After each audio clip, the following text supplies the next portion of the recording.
Hello everyone, তো আজকে আমাদের মন্দারমণিতে ডে 2। আজকে আমরা এখান থেকে যাব দীঘা। আমরা এখন ব্রেকফাস্ট করতে এসেছি, তো আমাদের ব্রেকফাস্ট দেওয়া হচ্ছে না, আমরা টাইম ওভার করে ফেলেছি। কালকে সারাদিন ঘুম নেই, ওই জন্য আমরা টাইমে খেতে আসতে পারি, আর আমাদেরকে এখন চকলেট আর দুধ খেতে হচ্ছে। এখন যেহেতু 10:20 বেজে গেছে, তো কমপ্লিমেন্টারি দেওয়া ওরা বন্ধ করে দিয়েছিল, দুধ চকলেট ছাড়া কিছুই পাওয়া যাচ্ছিল না, তো সেটা দিয়েই আমরা ব্রেকফাস্ট করে নিলাম। বহু বছর পর আসছি, আগে ছোটবেলায় এসেছিলাম একবার মোহনায়, অনেক বছর হয়ে গেছে আসলে, অনেক রকম চেঞ্জেস হয়েছে, দারুণ লাগছে জায়গাটা। মোহনায় এসেছি আর মাছ কিনবো না, তা তো হতেই পারে না। তো দেখো আমরা এখন মাছ কিনতে এসেছি, ভ্যারাইটিস অফ ফিশেস।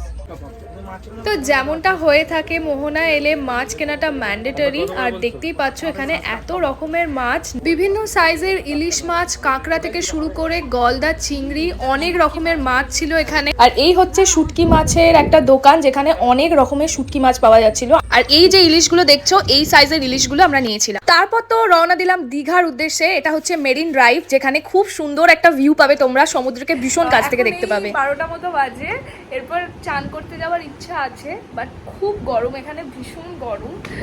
যাব, তোমাদেরকেও দেখাবো। আর রুম থেকে সমুদ্রের ভিউটা দেখো, একদম জানলা থেকে বসে তোমরা সমুদ্র উপভোগ করতে পারবে। এতটা গরম, এত রোদ্দুর যে বেশিক্ষণ দাঁড়ানোই যাচ্ছে না, কিন্তু এসেছি যখন সমুদ্রে তো একটু গা ভেজাতেই হবে, তাই জন্যই আসা। আর বনু দেখছিলাম ভীষণ মজা পেয়েছে, সেটাকে দেখেই তোমরা বুঝতে পারছো। তো এখন এই 2টো মতো বাজে, তো আমরা লাঞ্চ নিয়ে নিয়েছি রুমে। আর লাঞ্চে ছিল ডাল, আলু ভাজা আর আলু পোস্ত, সাথে ছিল যে মাছটা কিনেছিলাম সেই ইলিশ মাছটা দিয়ে সর্ষে ইলিশ করা হয়েছিল। এখন সন্ধ্যে 6:30 বাজে, আর এটা হচ্ছে ওল্ড দীঘায়, সুন্দর করে সাজিয়েছে আবার নতুন করে। এই জায়গাগুলোয় লোক সংখ্যা খুবই কম, অনেক মানুষ জানেই না যে এই জায়গাটাও হয়েছে, তো আমরা খুঁজে বের করেছি জায়গাটা। তোমরাও পারলে ঘুরে আসতে পারো, মেন মার্কেট থেকে একটু পিছনের দিকে এই জায়গাটা হয়েছে। তারপর তো বেশ কয়েকটা জিনিস কিনলাম, ঘর সাজানোর টুকটাক জিনিসপত্র।